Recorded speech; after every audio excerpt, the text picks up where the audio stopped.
আজকে এই আগামী জাতীয় নির্বাচনের দ্বিতীয় জনসভা আমাদের চেয়ারম্যান মহোদয় সিলেটের পরে এই মৌলভীবাজারে করার সিদ্ধান্ত নিয়েছেন এবং করেছেন। সবাই জোরে করতালি দেন।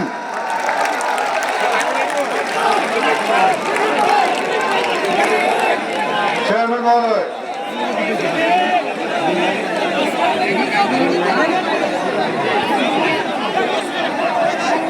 আমাদের দলীয় প্রার্থীদের সাথে আমাদের চেয়ারম্যান সাহেব সবাইকে সমবেত জনতার উদ্দেশ্যে পরিচয় করিয়ে দিচ্ছেন। প্রথমে পরিচয় করিয়ে দিচ্ছেন মৌলভীবাজার ৩ আসনের ধানের শীষের কান্ডারি জননায়ক নাসির রহমান, শওকতুল ইসলাম শকু, হাজী মুজিবুর রহমান মুজিব, নাসির উদ্দিন আহমেদ মিঠু। আমাদের দলের চেয়ারম্যানের কাছ থেকে ধানের শীষের প্রতীক বুঝে নিয়েই ওনাদেরকে পরিচয় করিয়ে দিলেন আমাদের দলের চেয়ারম্যান।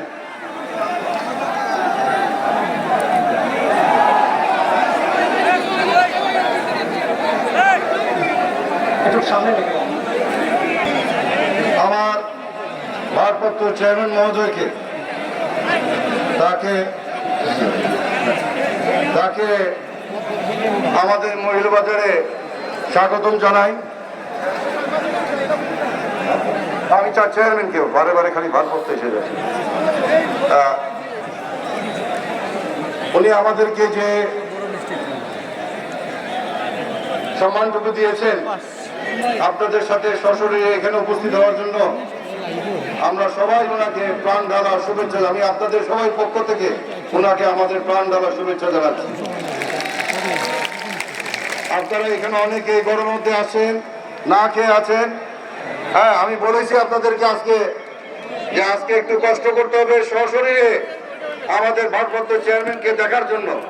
এই সুযোগ হয়তো অনেক দিনের মধ্যে আর না পাইতে পারেন, তাই না? আজকে যে কষ্ট করতেছেন এর আপনারা খুশি তো ওনাকে দেখে? আমি চেয়ারম্যান মহোদয়কে জানাতে চাই, আমাদের এই এলাকাটা জেলা হেডকোয়ার্টার থেকে 24 কিলোমিটার দূরে। এখানে মানুষজনকে আনতে এই যে হাজার হাজার মানুষ দেখলেন আজকে অনেক কষ্ট করে তারা এসছে এখানে খালি শুধু আপনাকে দেখার জন্য। এই জায়গায় অন্যান্য জায়গায় হয়তো আপনি জেলা হেডকোয়ার্টারের ভিতরে জনসমাবেশ করছেন, কিন্তু আমাদের অত্যন্ত চ্যালেঞ্জিং হয়েছে এই সবাইকে আমাদের দেখে এনে আপনাকে দেখানোর জন্য। তা আমি আশা করব আপনি যদিও লোক মুখোমুখি পড়ছে একেবারে, তো আপনি তাদেরকে আপনার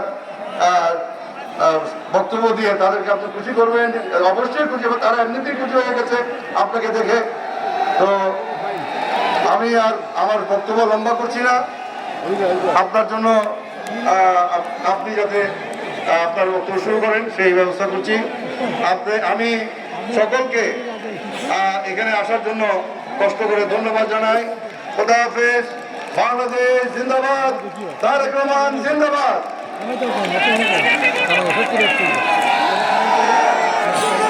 সংগ্রামী সমাবেশ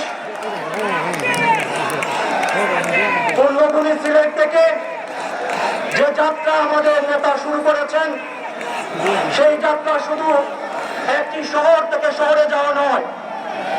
এই যাত্রা গণতন্ত্র, উন্নয়ন, আস্থা এবং মানুষের অধিকারের অভিযাত্রা। সংগ্রামী সাথী বন্ধুগণ, প্রধান অতিথির অনুমতি ক্রমে সভাপতির বক্তব্য নিয়ে আসার জন্য অনুরোধ করছি বাংলাদেশ জাতীয়তাবাদী দল বিএনপি মৌলভীবাজার জেলা শাখার সংগ্রামী আহ্বায়ক, সাবেক পৌর মেয়র, মৌলভীবাজার জেলা বিএনপির ঐক্যের প্রতীক জননেতা ফয়জুল করিম ময়ন। বিসমিল্লাহির রহমানির রহিম। আমরা বক্তব্য দেওয়ার জন্য এখানে আসিনি। আমাদের আজকের এই নির্বাচনী জনসভা আমাদের এখানে এর আগে সিলেট হয়েছে। আমরা অত্যন্ত আনন্দিত আমাদের আজকের সভার প্রধান অতিথি জনাব তারেক রহমান সাহেবকে পেয়ে। আমরা আনন্দিত। আলহামদুলিল্লাহ, দুই হাত তুলে আমরা জানাই আলহামদুলিল্লাহ। আমি শুধু এইটুকু বলবো যে ইতিমধ্যেই আমরা আমাদের সবাইকে মেসেজ দিয়েছিলাম যে আমাদের নেতাকে যদি সশরীরে দেখতে হয় তাহলে এই মিটিংয়ে আপনাদেরকে যেতে হবে।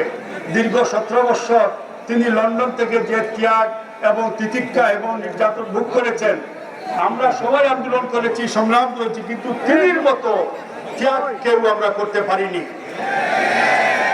আমি আমার বক্তব্য আর দীর্ঘায়ী করব না, শুধু এইটুকু বলবো যে স্যার, এই মৌলভীবাজার জেলাটা এত অবহেলিত যে বিএনপির সময় যে উন্নয়ন হয়েছিল দীর্ঘ 17 বছর কোনো উল্লেখযোগ্য অবদান মৌলভীবাজার রাখতে পারে নাই। আমাদের 250 শয্যা বিশিষ্ট একটি হাসপাতাল ছিল, এটা বিএনপির আমলে হয়েছে। একটা বেড যোগ করে 251 করতে পারেনি। আমরা কোনো দৃশ্যমান তাদের কোনো কাজ নাই, মৌলভীবাজারকে অবহেলিত রাখছে। আমাদের মৌলভীবাজার শ্রীমঙ্গল থেকে মৌলভীবাজারে জেলা হেডকোয়ার্টার, এই হেডকোয়ার্টারটি একটি বাইপাস রাস্তার কারণে সব সময় যানজট থাকে। আমরা এই বাইপাস সড়কটি আপনার কাছে আবেদন জানাচ্ছি, জোর আবেদন। আমাদের হাসপাতালটি আমাদের